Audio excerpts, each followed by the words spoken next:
Okay, so good morning everyone. Once again, you are welcome in SST's lecture. Today we are going to continue with our chapter second of civics. Okay, so here I am going to share my screen with you. So chapter number second, civics, understanding secularism. So till now you are well aware of the word secularism, that what is secularism. Okay, it means the state or the government does not treat any one religion special. Okay, it treats all the religions equally, and in actual sense it means religion and politics are different. They will not interfere in each other's sphere. So we also add the secularism in the Indian context. Okay, that here in India the government interferes to some extent in the religious affairs of the people just to protect them or bring harmony among everyone, every religion. Okay, now here we are going to start from this page. In India, the question of secularism is not one of sentiments but one of law. Okay, the secular objective of the state has been specifically expressed by inserting the word secular in the preamble. Okay, so in India, it is all about law. The constitution itself makes provision for a secular state. Okay, secularism, as promised in the preamble, is implemented by incorporating the fundamental rights of all citizens relating to freedom of religion in Articles 25 to 28, which guarantee to each individual freedom to profess, practice, and propagate their own religion. So we have the freedom of religion, right to choose our faith, right to follow any faith we want. Okay, it, the state will not dictate us that you have to follow this religion or that religion. This is the individual's own choice, his own preference, that whether he want to choose this religion or that religion, or whether he don't want to follow any religion. Okay, so this is up to the individual. Now, as citizens, we have been provided with our fundamental rights. So, freedom of religion has been expressed in Articles 25 to 28. Okay, so according to these articles, the people of India have been given right to profess their own religion, to practice any religion, and to propagate, to spread their religion. This freedom of religion also assures strict impartiality on the part of the state and its institutions towards all religion. Now, how the state or the government can be impartial? So, it will only be impartial if it is not following any policy to favor a particular religion. Though there are also some exceptions that it can favor some community just to protect them or just to bring them in the mainstream, okay, to raise their standard to the mainstream society. So the framers of the Indian constitution were all too conscious of their responsibility and were determined, therefore, to ensure that the Indian national identity reflected this composite cultural legacy. Okay, so the persons who were having the responsibility to make our constitution, they keep the diversity of our country in mind while preparing the constitution for us. Okay, they knew that there are several religions and everyone deserves the respect. So they inserted the word secular and make the provisions that state or the government could not interfere in the religious affairs of the people in a negative way. It can interfere in the positive way just to maintain harmony and peace in the society or to bring equality among everyone.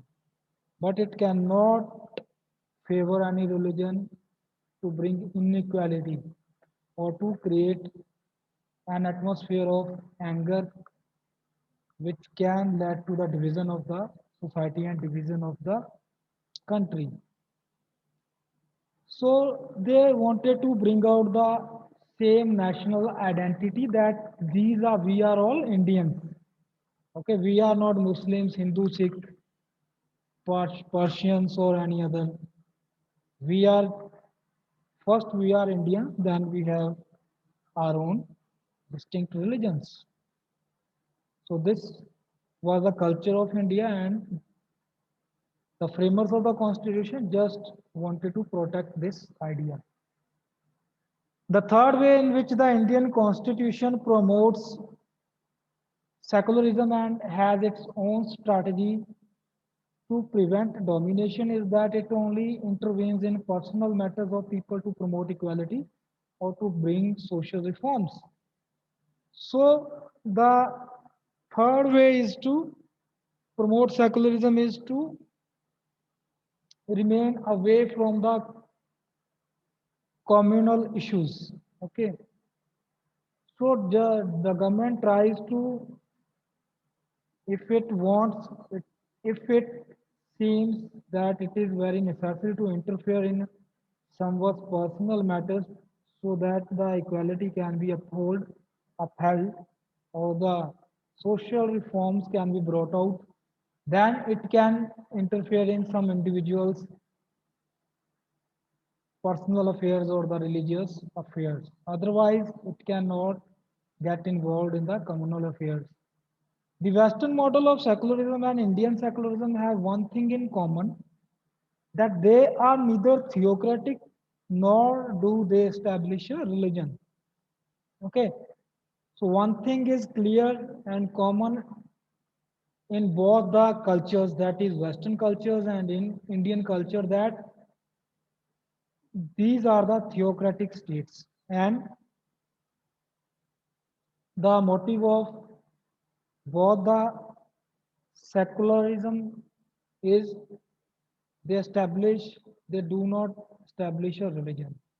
Okay, in the US, separation of religion and state is understood as mutual exclusion. The state will not intervene in the affairs of religion, and in the same manner, religion will not interfere in the affairs of the state. Each has a separate sphere of its own. So in US, we are taking the example of a developed country, which is non-theocratic, means secular country. So in there, the secularism they are following, it totally keeps the government and religious politics and religion away from one another. Okay, but here we have a different type of secularism in India. The Indian state can intervene in the religious affairs provided this intervention is based on the ideals laid out in the constitution. So what are the ideals laid on in the constitution? That is equality, freedom, okay, dignity of all the individuals, secularism itself. So if it does not hurt these ideals, then up to that limit, the Indian state can intervene in the religious affairs. The ideals contained in the Constitution of India are the benchmark to assess the performance of the Indian state. So, the ideals we are talking about, they are also the benchmarks to assess the governance of the country या democracy of the country. तो किस तरह से Indian government perform करती है और the how the democracy is performing, is it successful or it is not failure. So these ideals are also the benchmarks. How you can see that whether the state's behavior is in accordance with the secular principles or not. You can see it. Thus, in Indian secularism, the state is not strictly separate from religion. However, it does maintain a principal distance from religion. Our fundamental rights are based on such secular principles. Okay, so if you see the read the fundamental rights for, then you will see that there the word is mentioned citizens. Okay, Indian citizens, not that Hindus or not Muslims is written or Sikhs or Christians. They clearly mentioned that people of India or the citizens of India have this right and that right. Have you heard about uniform civil code?